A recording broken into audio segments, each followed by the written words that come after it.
হয়েছে, তাদের কমিশনে তো সমান অধিকার প্রতিষ্ঠা করতে পারে না। সেখানে তো উচিত ছিল নারী যতজন থাকবে পুরুষও ততজন থাকবে, কিন্তু একজন সদস্য পুরুষ খুঁজে পাইলাম না, সব নারী সদস্য। আর যাদেরকে সদস্য করা হয়েছে এগুলো সম্পূর্ণরূপে নাস্তিকের মুক্তার প্রকৃতির এন্টি ইসলাম যারা, তাদেরকে বানানো হয়েছে এই নারী কমিশনের সদস্য। সম্মানিত ভাইরা, এদের দুঃসাহস দেখলে মানে অবাক হয়ে যায়। মুসলমানের দেশ, যেখানে 90% বেশি মুসলমান, সেইখানে আল্লাহর কোরআনকে বিকৃত করে আইন পাস করবে, এই আইন কি আমরা মেনে নিতে পারি? না। আল্লাহ পাক বলছে লা মুআক্কিবা লিহুকমিহি, পৃথিবীতে কারো ক্ষমতা নাই আমার হুকুমকে পরিবর্তন করা। আল্লাহ পাক এই এখতিয়ার পৃথিবীর কাউকে দেন নাই আল্লাহর হুকুমকে পরিবর্তন করবে। ওয়ালা ইউশরিক ফি হুকমিহি আহাদা, আল্লাহ পাক তার হুকুমের ক্ষেত্রে কোন শরীক হোক এটা আল্লাহ পাক কখনোই চান না, এটা আল্লাহ পাক চান না ভাইরা। সুতরাং লা তাবদীলা লিখালকিল্লাহ লা তাবদীলা লিকালিমাতিল্লাহ, আল্লাহর কালামের মধ্যে পরিবর্তন করার ক্ষমতা আল্লাহ পাক পৃথিবীতে কাউকে দেন নাই। দিবেন নাকি? তো আল্লাহর কালামকে পরিবর্তন করতে গিয়া হাসিনার যে রকমের করুণ অবস্থা হয়েছে, আজও যদি আল্লাহর কালামকে পরিবর্তন করার ষড়যন্ত্র করা হয়, হাসিনার থেকে এদের আরো করুণ পরিণত হবে। আমরা মুসলমানরা মানব না। এজন্য আমাদের দাবি থাকবে সরকারের কাছে, যে সমস্ত মহিলাদেরকে নিয়ে নারী কমিশন গঠন করেছেন, যারা দুঃসাহস দেখিয়েছে 10 থেকে 12টা আইন কোরআন বিরোধী, এদেরকে দ্রুত আইনের আওতায় এনে দৃষ্টান্তমূলক শাস্তি দিতে হবে। এদের বাংলার জমিনে থাকার কোনো অধিকার নেই, এদেরকে আইনের আওতায় আনতে হবে। সম্মানিত ভাইরা, এজন্য আমাদেরকে সজাগ থাকতে হবে। অথচ দেখেন তারা মুসলমান না মুসলমান, কর্মকাণ্ড হচ্ছে সম্পূর্ণরূপে মুনাফিকের।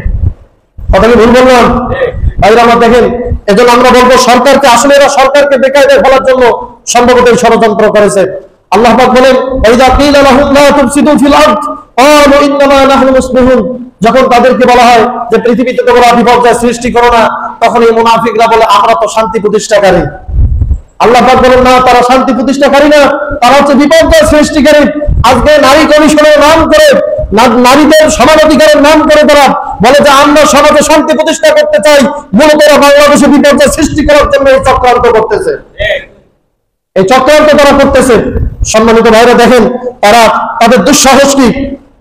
এই নারী কমিশনের 71তম অধ্যায়ে তারা একটি নীতি প্রণয়ন করেছে, সেটা হচ্ছে নারীদের সম্পত্তিতে সমান উত্তরাধিকার নিশ্চিত করতে হবে। নারীদের বাবার সম্পত্তিতে সমান অধিকার নিশ্চিত করতে হবে, ছেলে যত পাবে মেয়ে তত পাবে। এরপর বলা হয়েছে এজন্য মুসলিম ও হিন্দু উত্তরাধিকার আইন সংশোধন করা জরুরি। নাউজুবিল্লাহ বলেন। চিন্তা করছেন এরা দুঃসাহস পায় কোত্থেকে? আল্লাহর কোরআনকে সংশোধন করা নাকি জরুরি, তারা এই দুঃসাহস দেখিয়েছে। সুতরাং যারা এই দুঃসাহস দেখায় তারা বাংলাদেশের মুক্ত বাতাসে ঘুরে বের হইতে পারে না, অনতিবিলম্বে তাদেরকে আইনের আওতায় এনে দৃষ্টান্তমূলক শাস্তি দিতে হবে, এদেরকে দৃষ্টান্তমূলক শাস্তি দিতে হবে। এজন্য ভাইরা আমাদেরকে সজাগ হতে হবে, এদের বিরুদ্ধে বলিষ্ঠ কণ্ঠস্বর উচ্চারণ করতে হবে, নচেত বাংলার জমিনে কোরআন বিরোধী আইন প্রতিষ্ঠা করে তারা বসে থাকবে, কোরআন বিরোধী আইন প্রতিষ্ঠা করবে। সম্মানিত ভাইরা, দেখেন যদি নারী আর পুরুষ তাদেরকে সম্পত্তিতে সমান অধিকার দেওয়া হয়, সরাসরি এটা হচ্ছে কোরআনের সাংঘর্ষিক। বলেন কোরআনের কি সাংঘর্ষিক? আল্লাহ পাক বলছেন লিদ্দাকারি মিসলু হাজ্জিল উনসায়াইন, একজন পুরুষের সমান 2 জন নারী সম্পত্তিতে অংশ পাবে। পিতার সম্পত্তিতে একজন পুরুষ সমান 2 জন নারী। আল্লাহ পাক যেখানে বিধান দিয়ে দিয়েছেন, সেই বিধানকে তারা সংশোধন করার মতো দুঃসাহস দেখিয়েছে। সুতরাং ভাইরা, আমাদের আর বসে থাকলে চলবে না। আল্লাহ পাক কোরআনে কারিমে সূরা নিসার 11 নম্বর আয়াতে বলছেন। এরপর তারা দেখেন 5ম অধ্যায়ে তারা আরেকটি কথা বলছে, সেটা হচ্ছে জন্ম, মৃত্যু, বিবাহ, তালাকের তথ্য স্থানীয় সরকার প্রতিষ্ঠান ও কাজী অফিসের মাধ্যমে যাচাইয়ের জন্য তথ্য বিনিময়ের ব্যবস্থা করা। এই অনুচ্ছেদে বহু বিবাহ রোধ যে অংশটি, এইটা হচ্ছে সম্পূর্ণরূপে কোরআন বিরোধী। বলেন কি বিরোধী? কোরআন বিরোধী। তারা এর মাধ্যমে সূক্ষ্মভাবে বহু বিবাহকে তারা নিষিদ্ধ করতে চায়, রোধ করতে চায়। অথচ আল্লাহ পাক কোরআনে কারিমে বলছেন ফানকিহু মা তাবা লাকুম মিনান নিসা মাসনা ওয়া সুলাসা ওয়া রুবা। আল্লাহ পাক বলেন তোমরা নারীদের মধ্য থেকে 2 জন, 3 জন কিংবা 4 জন বিবাহ করতে পারো। বলেন এই বিধান কার? আল্লাহর বিধান। আল্লাহ পাক যেখানে বিধান দিয়েছেন যে 4 জন পর্যন্ত স্ত্রী আগে টাইমে রাখতে পারো, আল্লাহ পাক যেখানে বিধান দিয়েছেন সেই বিধানকে তারা রোধ করতে চায়। তাদের চক্রান্ত দেখেন ভাইরা, তারা যারা পতিত আছে, পতিতাদেরকে তারা মানে এদের পতিতা বৃত্তিকে বৈধ দেওয়ার জন্য তারা নীতি প্রণয়ন করেছে। যারা পতিতা তাদেরকে মজুরির সম্মান, অর্থাৎ যারা কাম কাজ করে খায় এদের মতো মর্যাদা তাদেরকে দিতে হবে। চিন্তা করছেন কত দুর্বিষণ্য এদের। এখানে বহু বিবাহকে রোধ করে তারা জেনাকে প্রমোট করতেছে, সমাজে জেনাকে প্রতিষ্ঠা করার চক্রান্ত করতেছে ভাইরা। আচ্ছা বলেন, একজন করে সক্ষম পুরুষ, বাংলাদেশের প্রত্যেকটা সক্ষম পুরুষ যদি 4টা করে বিবাহ করতো, বাংলাদেশে কি একটা পতিতা থাকতো? কথা বলেন, থাকতো? থাকতো না। 2টা 3টা 4টা করে যদি বিবাহ করতো, আমার তো মনে হয় বাংলাদেশে কোন মহিলাকে পতিতা হওয়া লাগতো না, লাগতো না ভাইরা। এজন্য যাদের সক্ষমতা আছে 2টা 3টা 4টা পর্যন্ত বিয়ে করতে পারেন। যদি সক্ষমতা থাকার পরে আপনি না করেন, আপনার কারণে একটা মেয়ে যদি, একটা মহিলার যদি চরিত্র নষ্ট হয়, এজন্য আপনাকে কিয়ামতের ময়দানে জবাবদিহি করতে হবে, জবাবদিহি করতে হবে ভাইরা। খামখেয়ালি বিষয় না, আল্লাহ পাকের বিধান, এখানে হাত দেওয়ার কারো ক্ষমতা নাই। লা মুআক্কিবা লিহুকমিহি, আল্লাহ পাক বলেন আমার হুকুমের বিরুদ্ধে আমার হুকুমকে পরিবর্তন করার ক্ষমতা কারো নাই। আল্লাহ পাক যেখানে বিধান দিয়েছেন। আর এদের টেন্ডেন্সি দেখেন, বহু বিবাহকে রোধ করে জেনাকে প্রমোট করবে। আমার আপনার সমাজ নষ্ট হবে, কলুষিত হবে। আমার আপনার মেয়ে, আমার আপনার স্ত্রী তারা লজ্জাহীন হবে, চরিত্রহীন হবে। এটাই নারী কমিশনের প্রত্যেকটা সদস্য চাচ্ছে। তাদের উদ্দেশ্য কি ভাইরা? সুতরাং আমাদেরকে সজাগ থাকার দরকার আছে না নাই? আল্লাহর হুকুমের বিরুদ্ধে কেউ আইন করবে, এটা আমরা মুসলমানরা কখনো মানতে পারি না। আল্লাহ পাকের বিধান, একজন পুরুষ সে যদি সক্ষম হয়, সে ইচ্ছা করলে পরে 2 জন 3 জন 4 জন স্ত্রী রাখতে পারে, এটা আল্লাহ পাকের বিধান। আল্লাহ পাক বলেন ওয়াইন খিফতুম আল্লাহ তাআদিলু ফাওয়াহিদা, যদি তোমরা একাধিক স্ত্রীর মধ্যে ন্যায় বিচার প্রতিষ্ঠা করতে সক্ষম না হও, তাহলে একটা নিয়ে সন্তুষ্ট থাকো। সুবহানাল্লাহ বলুন না। যদি একাধিক স্ত্রীর মধ্যে ন্যায় বিচার প্রতিষ্ঠা করতে না পারি, তাহলে আল্লাহ পাক বলছে একটা নিয়ে সন্তুষ্ট থাকো। আল্লাহর হুকুম কি দেখেন ভাইরা, আল্লাহ পাক কত চমৎকার বিধান দিয়েছেন। আমি আপনি যদি ন্যায় বিচার প্রতিষ্ঠা, আপনার সামর্থ্য আছে বিয়ে করার, কিন্তু ন্যায় বিচার প্রতিষ্ঠা করতে পারবেন না, আল্লাহ পাক সেক্ষেত্রে বলছেন একটা নিয়ে সন্তুষ্ট থাকো, একটা নিয়ে কি থাকো? সন্তুষ্ট থাকো। তো সম্মানিত ভাইরা, আল্লাহ পাক যেখানে বিধান দিয়েছেন বহু বিবাহের, আর এই তথাকথিত নারী কমিশন তারা বহু বিবাহকে রোধ করে জেনাকে প্রমোট করতে চায়। সমাজে পতিতা বৃত্তিকে একটা বৈধ, মানে একটা বৈধ মজুরি, একটা বৈধ কর্মকাণ্ড হিসেবে তারা সমাজে প্রতিষ্ঠা করতে চায়। তাদের দুঃসাহস দেখেন ভাইরা। এরপর দেখেন তারা 10ম অধ্যায়ের শিরোনামে একটা কথা নিয়ে এসেছে, সেটা হচ্ছে শরীর আমার, সিদ্ধান্ত আমার। এই কথা কি কোনো মুসলমান বলতে পারে? এই শরীরটা কে দিয়েছেন বলেন তো? আপনার শরীর হইল কোত্থেকে? এর থেকে প্রতীয়মান হয় যে আল্লাহ যে একজন আছে, এটাও তারা অস্বীকার করে বসে। এখানে পরোক্ষভাবে এটাই প্রতীয়মান হয় যে আল্লাহ একজন আছে, তাদের দৃষ্টিতে আল্লাহ নাই। নিজে নিজে আমি এই পৃথিবীতে আগমন করেছি, সুতরাং নিজের শরীরের মালিক আমি, আমার এই শরীরে কার কারো অধিকার নাই, আর কারো হক নাই। কত বড় কুফরি কথা তারা নারী কমিশনের এই নীতিতে ঢুকাই দিয়েছে ভাইরা। এই কমিশনের এই নীতি যদি সমাজে বাস্তবায়ন হয়, তাহলে আপনার মেয়ে আপনার চোখের সামনে একটা ছেলে নিয়ে শুয়ে থাকবে, কথা বলার কোনো অধিকার থাকবে না। আপনার স্ত্রী পর পুরুষকে নিয়ে আপনার সামনে শুয়ে থাকবে, কথা বলার কোনো অধিকার নাই। কারণ সমাজে সরকার তাদের অধিকার দিয়েছে, শরীর তার অধিকারও, মনে যাকে চাবে তার কাছে বিলিয়ে দিতে পারবে। আপনি বাধা দিতে পারবেন না, আপনার মেয়েকে শাসন করতে পারবেন না, আপনার স্ত্রীকে শাসন করতে পারবেন না, আপনার পাড়া প্রতিবেশীকে শাসন করতে পারবেন না, যদি বাংলার জমিনে এই আইন প্রতিষ্ঠিত হয়। শরীর যার, শরীর আমার, অধিকার আমার, সম্পূর্ণরূপে কুফরি কথা, সম্পূর্ণরূপে কোরআনের সংঘর্ষিক কথা। আল্লাহ পাক বলেন আলা লাহুল খালকু ওয়াল আমর, আল্লাহ পাক বলেন সৃষ্টি যার, হুকুম, বলেন সৃষ্টি যার, হুকুম তার। আল্লাহ পাক সৃষ্টি করেছেন এই পৃথিবীকে, নর নারী গাছপালা তরুণতা সবকিছু সৃষ্টি করেছেন কে? বলেন চিৎকার দিয়ে, সৃষ্টিকর্তা কে? তো সুতরাং আল্লাহ যেহেতু সৃষ্টিকর্তা, হুকুমও চলবে আল্লাহর, কথা বলেন ঠিক কিনা? এজন্য আপনি নিজেকে আত্মহত্যা করতে পারবেন না, নিজের শরীরে নিজে কষ্ট দিতে পারবেন না, নিজের আত্মাকে আপনি কষ্ট দিতে পারবেন না। আল্লাহ পাক এই অধিকার দেন নাই। আপনি আপনার হাত কাটে একটা মেয়ের নাম লিখবেন, একটা হাত কেটে একটা ছেলের নাম লিখবেন, এই অধিকার আল্লাহ পাক আপনাকে দেন নাই। কারণ শরীর দিয়েছেন আল্লাহ পাক, এই শরীরের মালিক হচ্ছেন আল্লাহ। এই শরীরের মালিক আমি আপনি না, আল্লাহ পাক এই শরীরের মালিক। সুতরাং মনে যাহা চাবে, আমার যদি এখন মন চায় আমি জিনা করবো, যেহেতু আমি আমার শরীরের মালিক, আমি করতে পারবো, এই এখতিয়ার আল্লাহ পাক দেন নাই। সম্মানিত ভাইরা, তারা কত ভয়ঙ্কর নীতিমালা প্রণয়ন করেছে যে শরীর আমার, সিদ্ধান্ত আমার। আল্লাহ পাক কোরআনে কারিমে বলেন, ইনিল হুকমু ইল্লা লিল্লাহ, হুকুম একমাত্র কেবলমাত্র আল্লাহ ছাড়া আর কারো হুকুম চলতে পারে।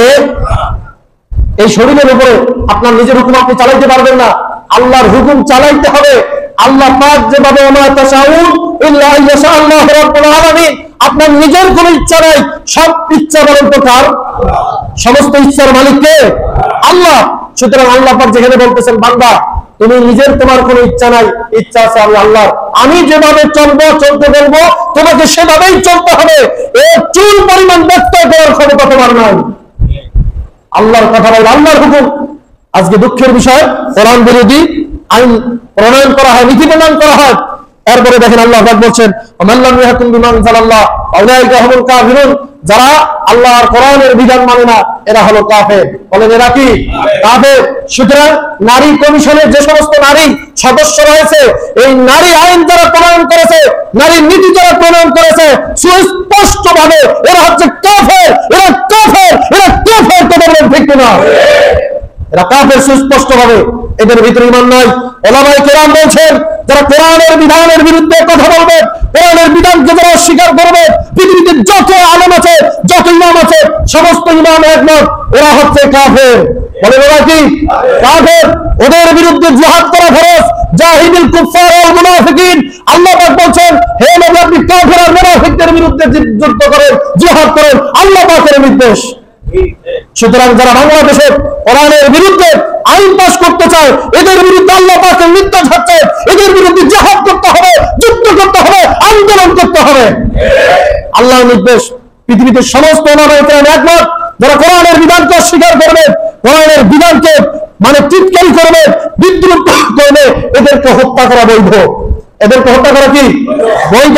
দেখেন ইমাম ইবনে তাইমিয়া রাহিমাহুল্লাহ কি ফতোয়া দিয়েছেন, ইমাম ইবনে কাইয়িম রাহিমাহুল্লাহ কি ফতোয়া দিয়েছেন। কোরআনের বিচার, কোরআনের বিধান যারা মানবে না, কোরআনের বিধানকে যারা অস্বীকার করবে, তারা ফতোয়া দিয়েছেন তাদেরকে হত্যা করা বৈধ। চিন্তা করছেন ভাইরা? একটু চিন্তা করেন, কত বড় দুঃসাহস তারা দেখায় যে কোরআনের বিরুদ্ধে, সরাসরি কোরআনের আয়াতের বিরুদ্ধে তারা অবস্থান নিয়েছে। আমরা কি এটা মেনে নিতে পারি? মুসলমান কথা বলেন, মেনে নিতে পারি? মেনে নিতে কখনোই পারি না। সম্মানিত ভাইরা, এরপর দেখেন তারা আরেকটা নীতি প্রণয়ন করতে চায়, সেটা হচ্ছে 10 অধ্যায়ে এসেছে যে সমাজে প্রচলিত প্রথা, কুসংস্কার ও মাসিক সম্পর্কে ভ্রান্ত ও নেতিবাচক ভ্রান্ত ধারণা নারী ও কিশোরীদের মাসিক স্বাস্থ্য ব্যবস্থাপনার ক্ষেত্রে বড় বাধা। এই যে মাসিক সম্পর্কে, মহিলাদের হায়েস সম্পর্কে একটা বিরূপ মন্তব্য করা হয়েছে, এর মাধ্যমে তারা মেয়েদেরকে লজ্জাহীন করতে চায়, লজ্জাহীন বানাতে চায়। আচ্ছা বলেন, লজ্জা যখন মানুষের না থাকবে তার দ্বারা সকল প্রকার কর্মকাণ্ড করা সম্ভব। কথা বলেন ঠিক কিনা? সম্মানিত ভাইরা, শুধু আমাদের শরীয়তে না, প্রত্যেকটা নবী বলেছেন যখন একজন মানুষের লজ্জা চলে যাবে তার দ্বারা সমস্ত কাজ করা সম্ভব হয়ে যাবে। একটা নারীকে কিভাবে মানে বেলজ্জা করা যায়, লজ্জাহীন করা যায়, তার সেই মিশনে তারা নেমেছে। হায়েস সম্পর্কে খোলাখুলি আলোচনা করতে হবে, হায়েস সম্পর্কে খোলামেলা আলোচনা করতে হবে। এইগুলো হচ্ছে তাদের থিওরি। ভাইরা, একটা মেয়েকে কিভাবে লজ্জাহীন করতে হবে তার মিশনে তারা নেমেছে। সম্মানিত ভাইরা, আল্লাহ পাক কোরআন কারীমের ভিতরে বলছেন, ইয়াসআলুনাকা আনিল মাহিস কুল হুয়া আযা ফাতাজিলুন নিসা ফিল মাহিদ। আল্লাহ পাক বলেন যে হে নবী, লোকেরা আপনাকে প্রশ্ন করে হায়েস সম্পর্কে, আপনি বলুন এটা হচ্ছে একটা অসুখ। বলেন তো এটা কি? অসুখ, এটা অসুচি, এটা কষ্টদায়ক। এরপরে আল্লাহ পাক বলেন ফাতাজিলুন নিসা ফিল মাহিস, সুতরাং তোমরা নারীদের নিকটবর্তী হও না, নারীদের থেকে বিচ্ছিন্ন হও হায়েসরত অবস্থায়, অর্থাৎ নারীদের সাথে মেলামেশা করো না। ওয়ালা তাকরাবুহুন্না হাত্তা ইয়াতহুরনা। এরপর আল্লাহ পাক বলেন যতক্ষণ না তারা পবিত্র হয় ততক্ষণ পর্যন্ত তাদের কাছে গমন করিও না। সম্মানিত ভাইরা, নারীদের যে হায়েস অবস্থায় আল্লাহ পাক নারীদের কাছে গমন করতে আল্লাহ নিষেধ করছেন, কারণ এমন অবস্থায় স্ত্রীর সাথে মিলিত হওয়া যাবে না, সহবাস করা যাবে না, আল্লাহ পাক নিষেধ করে দিয়েছেন। সেইটাকে তারা সুস্পষ্ট করতে চায়, সমাজে সেইটাকে তারা প্রতিষ্ঠিত করতে চায়। সম্মানিত ভাইরা, তারা যে নীতিমালা প্রণয়ন করেছে, এই নীতিমালাটি হচ্ছে কোরআনের সম্পূর্ণরূপে সাংঘর্ষিক। এরপরে দেখেন 6ষ্ঠ অধ্যায়ে বলা হয়েছে বিবাহ বিচ্ছেদ, স্ত্রী ও সন্তানের ভরণ পোষণ, দেনমোহর, উত্তরাধিকার, অভিভাবকত্ব ও নাগরিক আইনে নারী ও পুরুষের সমান অধিকার নিশ্চিত করা। চিন্তা করেন, এখানেও নারী আর পুরুষের সমান অধিকারের কথা বলা হয়েছে। আচ্ছা বলেন, সমাজে নারী আর পুরুষের সমান অধিকার কি প্রতিষ্ঠা করা সম্ভব? আপনি পুরুষ মানুষ প্যান্টের চেন খোলায়া পেশাব করতে পারেন, একজন মহিলা পারবে? আচ্ছা বলেন, বাস থেকে নেমে আপনি যেখানে সেখানে পেশাব করতে পারবেন, একজন মহিলা পারবে? তার সমান অধিকার প্রতিষ্ঠা করতে গেলে তো সরকারের সমান অধিকার প্রতিষ্ঠা করতে হবে কি হবে না? একজন মহিলার সন্তান ধারণ করা আপনি পুরুষ পারবেন? বলেন পারবেন? তা সমান অধিকার প্রতিষ্ঠা করতে গেলে তো পুরুষদেরকেও গর্ভধারণ করতে হবে। যে আইনটা এখন আমেরিকায় দেখা যাচ্ছে, এখন পুরুষরা সন্তান জন্ম দিচ্ছে, নাউজুবিল্লাহ বলবেন না? দেখছেন কত বড় শয়তান! সেই শয়তানদের চিন্তাধারা এখন আমার দেশে প্রতিষ্ঠা করতে চায়, পাশ্চাত্যের ধার করা সংস্কৃতি আমার দেশে প্রতিষ্ঠা করতে চায়। আমরা এখান থেকে বলতে চাই, যারা এই ধরনের দুঃসাহস দেখাও, বিগত সরকারের কাছ থেকে শিক্ষা নাও, মানে তোমাদের পরিণতি হবে, পরিণতি হবে। সম্মানিত ভাইরা, আমরা দাদা বাবুদের আস্ফলন মেনে নেই নাই, দাদা বাবুদের সংস্কৃতি গ্রহণ করি নাই। এখন আমার দেশে যদি আমেরিকা সংস্কৃতি প্রতিষ্ঠা করতে চায়, শরীরের শেষ শক্তি বৃদ্ধি হলে সেইটাকে আমরা উত্তর করে ছাড়বো। কথা বলেন ঠিক কিনা? চুল পরিমাণ ছাড়তে বলা ভাইরা। সুতরাং যারা কোরআনের বিরুদ্ধে আইন করতে চাচ্ছেন, সাবধান হয়ে যান। বাংলাদেশের মুসলমান চুল পরিমাণ ছাড় দেবে না। সম্মানিত ভাইরা, এরপর দেখেন তারা আরো কি বলছে, যে সমান অধিকার। এরপর আল্লাহ পাক বলছেন, আল্লাহ পাক বলেন পুরুষরা হচ্ছে নারীদের পরিচালক। বলেন, পুরুষরা নারীদের কি পরিচালক? পুরুষরা নারীদেরকে পরিচালনা করবে, এটা আল্লাহ পাকের বিধান। আজকে চিন্তা করে দেখে, সামান্য একটা উদাহরণ দেয়, মানে বড় বড় পদের দরকার নাই, যাদের বাড়িতে দেখবেন চাকরিজীবী বউ আছে, মানে যাদের চাকরিজীবী বউ আছে, সেই বউয়ের যে গরম, মানে স্বামী যদি আরো ইনকাম না করে তাহলে তার গরমে তো থাকাই যায় না। মানে দিনে 10 বার ওই স্বামীকে বিদেশ দিতে চায়। সামান্য একটা প্রাইমারি চাকরি করে, এই প্রাইমারি চাকরি করার কারণে একজন মহিলার এই রকমের গরম, বড় বড় পদে গেলে তাদের কি অবস্থা হয় চিন্তা করছেন? সম্মানিত ভাইরা, আল্লাহ পাক আমাদেরকে সৃষ্টি করেছেন, আল্লাহ পাকই ভালো জানেন। তবে হ্যাঁ, নারীরা তারা ব্যবসা করতে পারে, চাকরি করতে পারে তাদের পর্দার ভিতরে, কিন্তু বাস্তবতা আমরা লক্ষ্য করে দেখতেছি আশপাশে অনেক চাকরিজীবী মহিলা আছে, ভাইরা আমার স্বামীকে 4 পয়সা মূল্য দেয় না, স্বামীকে 4 পয়সা মূল্য দেয় না। বাড়ির একজন কাজের পুরুষ তার যে দাম আছে, একজন চাকরিজীবী মহিলার কাছে স্বামীর তার সেই রকম তারও দাম নাই। একজন কাজের পুরুষের যে দাম আছে, স্বামীর দাম নাই। ভাইরা, আজকে নারীদের সমান অধিকারের কথা বলতেছে আজকে। তবে হ্যাঁ, সব মহিলা যে মানে খারাপ এমনটা না, এর ভিতরে অনেকে ভালো আছে, কিন্তু আমি লক্ষ্য করে দেখছি ম্যাক্সিমাম যে মহিলাগুলো চাকরি করে, স্বামীর আরো যদি চাকরি না থাকে তাদের কথা ঝাঁঝান্ন রকম। সম্মানিত ভাইরা, আল্লাহ পাকের বিধান এটা, আর রিজালু কাওয়ামুনা আলান নিসা, নারীদেরকে পরিচালনা করবে পুরুষ, আল্লাহ পাকের বিধান। সেইখানে তারা সমাজে নারী আর পুরুষের সমান অধিকার প্রতিষ্ঠা করতে চায়। নাউজুবিল্লাহ বলবেন না? এরপরে দেখেন তারা 4th অধ্যায়ে আরেকটি নীতি এনেছে, সেটা হচ্ছে পরোক্ষভাবে তারা ট্রান্সজেন্ডারকে বাংলাদেশে বাস্তবায়ন করতে চায়। ট্রান্সজেন্ডার আপনাদের সম্পর্কে আপনাদের সামনে আলোচনা করেছি যে নারী থেকে পুরুষ, একটা মেয়ে যদি মনে করে না আমি পুরুষ, সে পুরুষ। একটা ছেলে যদি মনে করে যে না আমি নারী, তাহলে সে নারী, তাহলে নারী অধিকার দিতে হবে। চিন্তা করছেন? এরপরে সে ইচ্ছা করলে পরে সে অপারেশনের মাধ্যমে তার পুরুষত্বকে বিলীন করে সে মহিলা হতে পারে, সে নারী হতে পারে। আজকে তারা এইটাকে অধিকার হিসাবে প্রতিষ্ঠা করতে চায়। চিন্তা করছেন যে আপনার ছেলে সে যদি মনে করে যে আমি আর নারী থাকবো না, পুরুষ থাকবো না, তাহলে সে নারী হতে পারবে, মেয়ে হতে পারবে। আপনার মেয়ে যদি মনে করে যে না আমি আর মেয়ে হয়ে থাকবো না, আমি পুরুষ হবো, তাহলে সে অপারেশন করে পুরুষ হতে পারবে। চিন্তা করছেন? এই অধিকার তারা বাংলাদেশে দিতে চায়। কত বড় শয়তানের শয়তান! দেখেন আল্লাহ পাক শয়তান, এই শয়তান আল্লাহর সাথে চ্যালেঞ্জ করে এসেছিল, আল্লাহর সাথে চ্যালেঞ্জ করে এসেছে। আল্লাহ পাক যখন তাকে জান্নাত থেকে বের করে দিলেন, শয়তান আল্লাহর সাথে চ্যালেঞ্জ করে বলছে যে আল্লাহ বলে আমুরান্নাহুম ফালিয়ুগাইয়িরান্না খালকাল্লাহ মাইয়াত্তাখিযু শাইতানা ওয়ালিয়ান মিন দুনিল্লাহ ফাকাদ খাসিরা খুসরানাম মুবিনা।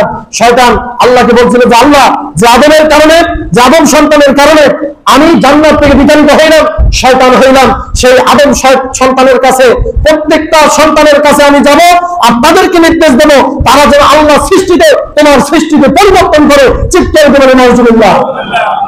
সম্মানিত ভাইরা, সেদিন শয়তান আল্লাহর সাথে চ্যালেঞ্জ করে আসছে যে আল্লাহ আমি যাদের কারণে পথভ্রষ্ট হইলাম, যাদের কারণে জান্নাত থেকে বিতাড়িত হয়েছি, আপনি মনে করছেন যে তারাও জান্নাতে যাবে?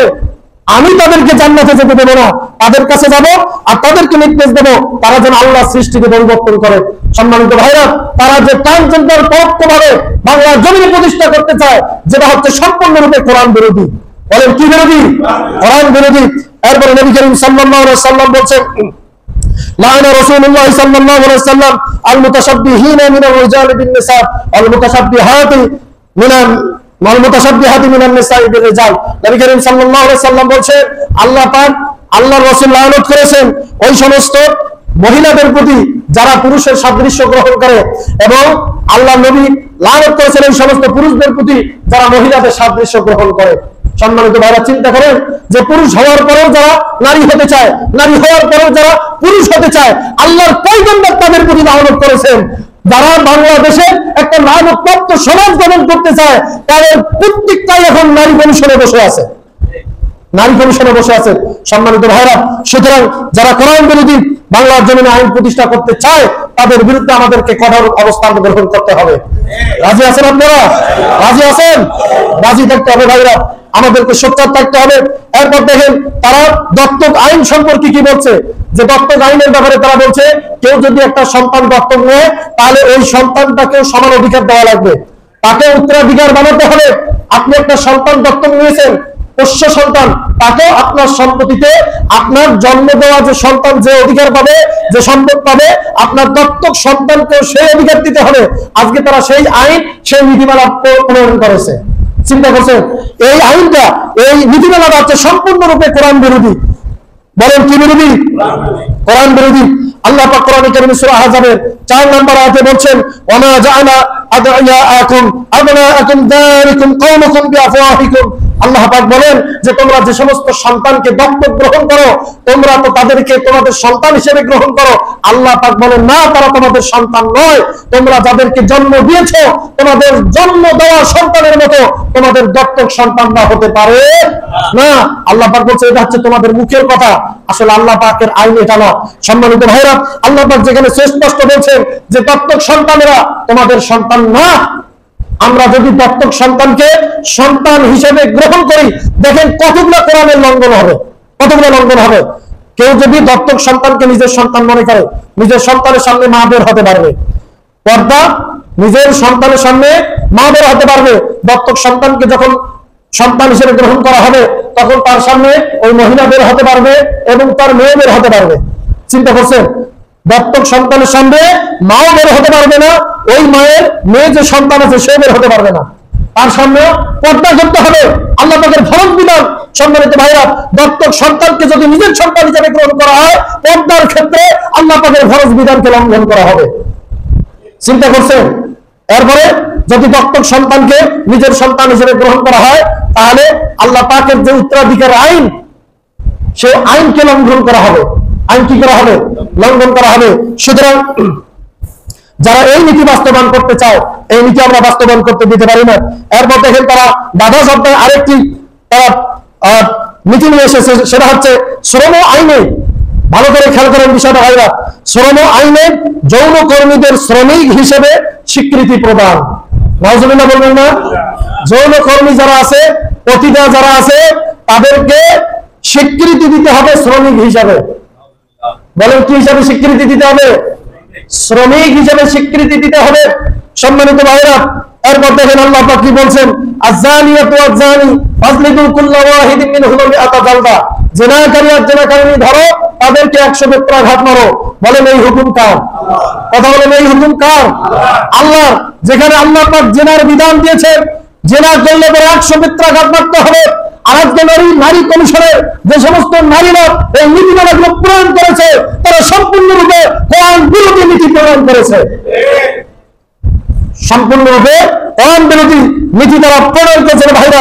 যেখানে আল্লাহ পাক জেনাকারী আর জেনাকারিনীর শাস্তির কথা বলছেন, এটাকে অপরাধ হিসেবে আল্লাহ পাক তুলে ধরেছেন, সেইখানে তারা যৌন কর্মীদের এই যৌন কাজকে অপকর্ম, অপরাধ হিসেবে তারা দেখে না।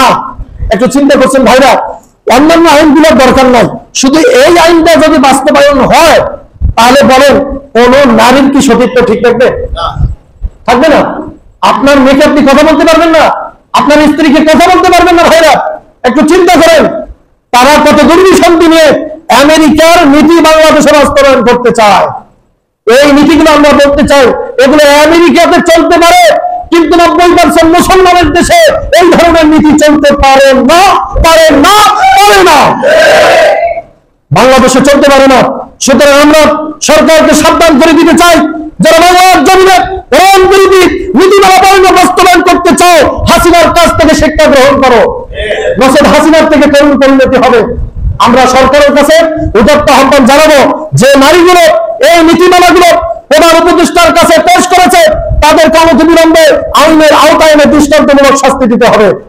তাদের কিভাবে সাহস হয় কোরআনের বিরুদ্ধে আইন প্রণয়ন করার, কিভাবে তারা দুঃসাহস দেখাতে পারে হাদিসের বিরুদ্ধে আইন প্রণয়ন করার, এজন্য তাদেরকে দৃষ্টান্তমূলক শাস্তি দিতে হবে। সম্মানিত ভাইরা, আল্লাহ পাকের কতগুলো বিধানকে তারা লঙ্ঘন করবে। সম্মানিত ভাইরা, এরপর আল্লাহ রাব্বুল আলামিন দেখেন কি বলছেন, যে আল্লাহ পাক বলছেন ওয়ালা তাকুযুকুম বিহিনা রাআতাতুন ফি দীনিল্লাহ, জেনাকারীদের শাস্তি বাস্তবায়নের ক্ষেত্রে তাদের প্রতি যেন কোনো করুণা তোমাদের মনে জায়গা না পায়। বলেন এই কথাটা কার? আল্লাহ পাক বলছেন যারা জেনাকারী আর জেনাকারিনী তাদেরকে শাস্তি দেওয়ার ব্যাপারে কোনো করুণা প্রদর্শন করা যাবে না, কোনো দয়া দেখা যাবে না। আল্লাহ পাক যে শাস্তির বিধান দিয়েছেন তাদেরকে সেই শাস্তি দিতে হবে। অবিবাহিত হলে পরে 100 বৃত্তাঘাত মারতে হবে, আর বিবাহিত হলে পরে 100 বৃত্তাঘাত মারার পরে পাথর নিক্ষেপ করে দুনিয়া থেকে বিদায় করে দিতে হবে, দুনিয়া থেকে বিদায় করে দিতে হবে। দেখেন সহিহ মুসলিমের হাদিসে নবী করিম সাল্লাল্লাহু আলাইহি সাল্লাম কি বলেছেন? আল্লাহর নবী বলেন খুযু আন্নী قد جعل الله لهن سبيلا الثيب بالثيب الجلد 100 والرجم والبكر بالبكر الجلد 100 ونفي سنة। আল্লাহর নবী বলেন সহিহ মুসলিমের হাদিস, আল্লাহর পয়গম্বর বলেন যারা জিনাকারী আর জিনাকারিনী অবিবাহিত হলে পরে 100 বেত্রাঘাত, আর বিবাহিত হলে পরে 100 বেত্রাঘাত সাথে পাথর নিক্ষেপ করে তাদেরকে হত্যা করতে হবে। এই বিধান হচ্ছে আল্লাহর পয়গম্বরের বিধান। সেই মুসলিমের হাদিস, মুসনাদ আহমদের হাদিসটা এসেছে ভাইরা। দেখেন শুধু পাথর নিক্ষেপ না, এই হাদিসের ভিতরে 100 বেত্রাঘাত মারার পরে আবার পাথর নিক্ষেপ করে হত্যা করতে হবে। চিন্তা করছেন তো আল্লাহ পাক যেখানে জেনাকারীর শাস্তির কথা বলছেন, আল্লাহর পয়গম্বর যেখানে শাস্তির কথা বলছেন, আজকে সেই জেনাকে ব্যভিচারকে বৈধতা দিতে চায়, এটাকে আমরা মানতে পারি ভাইরা? সম্মানিত ভাইরা, এরপরে দেখেন সময় শেষ নাকি? হ্যাঁ, আরে আর তো অন্য আলোচনা করা যাবে না। এরপরে শেষ আমরা নীতিমালার আলোচনা করে শেষ করবো ইনশাল্লাহ। এরপরে আগামী জুমাতে আমরা ইনশাল্লাহ আমরা সময় পেলে গাজওয়াতুল হিন্দ সম্পর্কে আলোচনা করব। পরিশেষে আরেকটি নীতিমালা হচ্ছে তাদের এই যে তৃতীয় অধ্যায়ে তারা এই নীতিমালাটা বলেছে, সেটা হচ্ছে যে যেহেতু রাষ্ট্র হচ্ছে একটি ইহজাগতিক সত্তা, ভালো করে খেয়াল করেন, রাষ্ট্র হচ্ছে ইহজাগতিক সত্তা, সেহেতু কোন ধর্মীয় বিধান অনুসরণ করে সংবিধান শুরু হওয়া উচিত নয়। চিন্তা করছেন এরা যে শয়তান, মানে এই যে নারীগুলা এরা তো শয়তানের চেয়ে নিকৃষ্ট। চিন্তা করছেন তাদের মাথায় কি শয়তান বুদ্ধি দিয়ে দিছে যে রাষ্ট্র হচ্ছে ইহজাগতিক একটা বিষয়, সুতরাং এখানে কোনো ধর্মের বিষয় থাকতে পারে না। সম্মানিত ভাইরা দেখেন, তারা রাষ্ট্র থেকে ইসলামকে সম্পূর্ণরূপে বিচ্ছিন্ন করতে যায়, যেটা হচ্ছে ধর্ম নিরপেক্ষতা। সেটা কি ধর্ম নিরপেক্ষতা? আজকে তারা এই নীতিমালার মাধ্যমে সমাজে ধর্ম নিরপেক্ষতা প্রতিষ্ঠা করতে চায়, অথচ ধর্ম নিরপেক্ষতা হচ্ছে সম্পূর্ণরূপে কুফরি মতবাদ। বলেন কি মতবাদ? কোন মুসলমান যদি ধর্ম নিরপেক্ষতা এই কুফরি মতবাদ বিশ্বাস করে, আল্লাহর নামের কসম খেয়ে বলতেছি, সে নামাজি হতে পারে, সে রোজাদার হতে পারে, সে দান সদকাকারী হতে পারে, আল্লাহর নামের কসম খেয়ে বলতেছি সে কাফের, সে কাফের, সে কাফের। তার ঈমান নাই, চুল পরিমাণও তার ঈমান নাই। যে ব্যক্তি কুফরি মতবাদ বিশ্বাস করবে, ধর্ম নিরপেক্ষতা মতবাদ, তার ভিতরে চুল পরিমাণ ঈমান থাকবে না। আল্লাহর বিধানে কাজ। আল্লাহ পাক বলছেন মাইয়াত্তাকি গায়রাল ইসলাম দীনান ফালা ইউকবাল মিনহু ওয়া হুয়া বিল আখিরাতি মিনাল খাসিরিন। আল্লাহ পাক বলেন ইসলাম ছাড়া অন্য কিছু যারা অনুসরণ করবে, গ্রহণ করবে, আল্লাহ পাক তাদের থেকে কোনো কিছুই কশ্চিন কেন কোনো কিছু গ্রহণ করবেন না। আল্লাহ পাক লাম তাকিদ ব্যবহার করেছেন। সুতরাং ভাইরা, যারা আমাদের সমাজে এখনো রাষ্ট্র থেকে ইসলামকে তারা বিচ্ছিন্ন করার পায়তারা করে, এদেরকে আমাদেরকে শক্তভাবে রুখে দিতে হবে। কারা কারা রাজি আছেন? হাত তুলে আল্লাহর দেখান। রাজি আছেন তো ভাইরা? শক্ত অবস্থান নিতে হবে। কোরআনের চুল পরিমাণ আইনের বিরুদ্ধে যারা আইন বাস্তবায়ন করতে চায় তাদের তাদেরকে বাংলার জমিন থেকে উৎখাত করে ছাড়বো আমরা ইনশাআল্লাহ। তাদেরকে চুল পরিমাণ আর ছাড় দেবো না। সম্মানিত ভাইরা, আসুন আমরা এই বিষয়গুলো আমাদেরকে জানতে হবে। আল্লাহ পাক আমাদেরকে বোঝার তৌফিক দান করে দেবেন। আল্লাহুম্মা আমিন।